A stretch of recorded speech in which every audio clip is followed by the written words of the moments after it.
The purpose of this short video is to introduce the viewer to filler agents, the different types of filler agents, and where they might be used.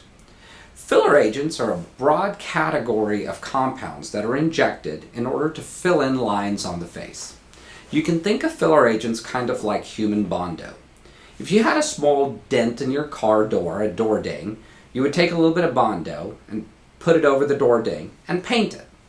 Very similarly, filler agents can be injected underneath the skin to plump up that area and fix the door ding. So, the three major categories of filler agents are hyaluronic acids, semi-permanent fillers, and permanent fillers. The hyaluronic acid category is composed of compounds which are derived from hyaluronic acid. Hyaluronic acid is a naturally occurring compound that occurs in the body in joint fluid. This compound is synthesized in a lab without animal products or anything to that effect, put into a syringe, and then used as a filler agent.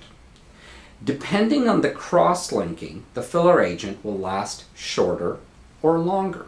So Restylane, which is not a very highly cross-linked molecule, is very thin and doesn't last a long time.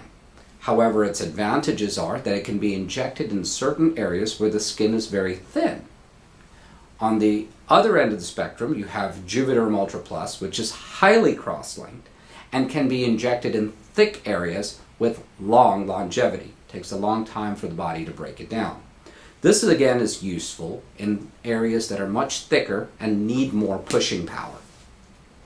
You don't want to confuse these issues and put a highly cross-linked molecule into an area that has very thin skin. For example, in this area right in here, this is a special area where only Restylane can be used. Agents that are higher cross-linked agents have been shown to cause necrosis or death of the skin in this area. So there are some areas on the face that you only want to use certain types of compounds. In the second major category of filler agents is the semi-permanent fillers. There's a very special filler agent in this category called Radiesse. Radiesse basically consists of hydroxyapatite, which is a naturally occurring chemical that occurs in bone. Basically, Radiesse is a white compound with small microparticles of hydroxyapatite in a carrier agent.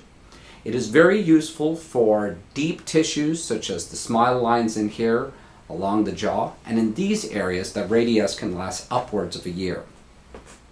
The last category of injectable agents are the permanent fillers, such as Artefill. Artefill consists of small cyanoacrylate particles which have been micronized into microscopic particles in a carrier molecule. These particles are synthesized in a lab but are not naturally occurring compounds in the body, so the body cannot eat up those little plastic particles. It has its uses and it's very good for thick tissues. However, I seldom use permanent fillers. Each facial plastic surgeon has their own biases with respect to where certain fillers should be used and how comfortable they are with various filler agents. For more information on filler agents, please look up Google with respect to the manufacturers. There's a lot of information on the manufacturer's website for these compounds, and discuss it with your local facial plastic surgeon.